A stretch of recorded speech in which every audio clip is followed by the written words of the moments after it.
Crazy Russian 86. Welcome back to another video. I just wanna drink my tall boy before going to sleep. 16 ounces of malt liquor. Mickey's malt liquor. Malt liquor, only malt liquor, motherfuckers, folks. You know, in my previous video I was talking about Life is Over 896. I was talking about like how, you know, not smart he is, that he used to spend like he always complains about money and working all the time, but yet he spends like $750 on the haircuts. And I'm like, well, instead of like spending money on the haircuts, it's better off spend money on the prostitutes. I understand that, you know, I'm gonna put it out there. I understand that he has a fiance, you know, he does need to have sex with prostitutes, because it seems like he found a woman, you know, who accepts him and he's happy with her. And that was not my point to say that, you know. I'm just gonna put it out there in case, you know, he watched that video and he got upset. You know, that was not my intention, you know, to say that. I understand he doesn't need prostitutes. But I'm just saying that just to illustrate, you know. If you have a female problems because you're weird and creepy, your looks not gonna help you.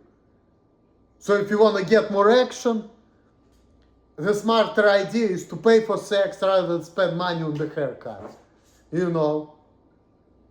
Because good looks may be important, but you know what, it's all about who you are. And I think that, and I don't know if women gonna agree with me or not, but I think that, you know, what kind of person you are is more important the way you look. So if you're weird and creepy guy, even if you spend a lot of money on your looks, women not gonna find you attractive. Versus, if you have a personality but you don't care about your looks, women may find you attractive. So, that's what I think. Maybe I'm wrong, but that's what I think. But I'm sure that a lot of females may feel the same way about men. So,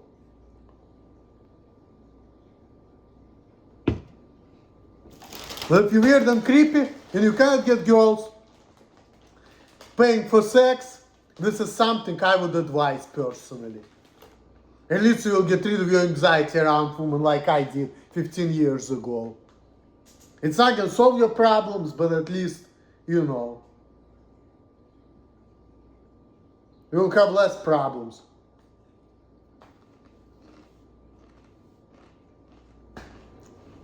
If you have problems like me, like you have anxiety around people, for example, you cannot handle people, and people see it and they're like, you won't take shit from people, cannot get normal girls, go and pay for it. That's it.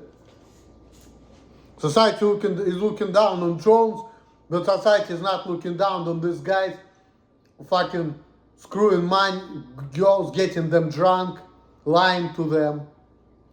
To me personally, I think that this is worse than prostitution, in my eyes.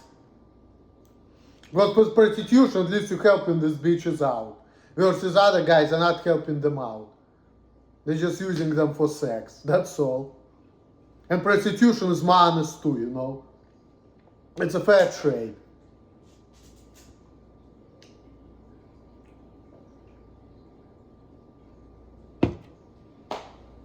So, that's my opinion.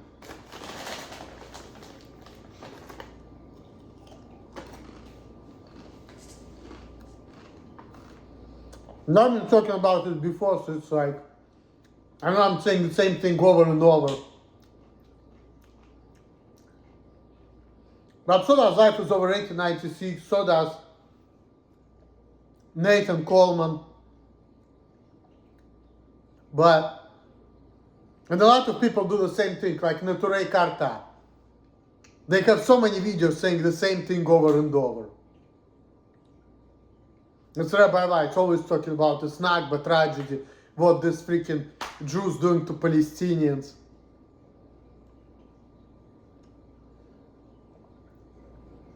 Zionists, should I say, Zionists. Because I'm 70% Jewish, so genetically I'm a Jew. And I don't want nothing to do with these people. I don't want to be considered one of them. Fuck these people, you know. I like Zionism myself.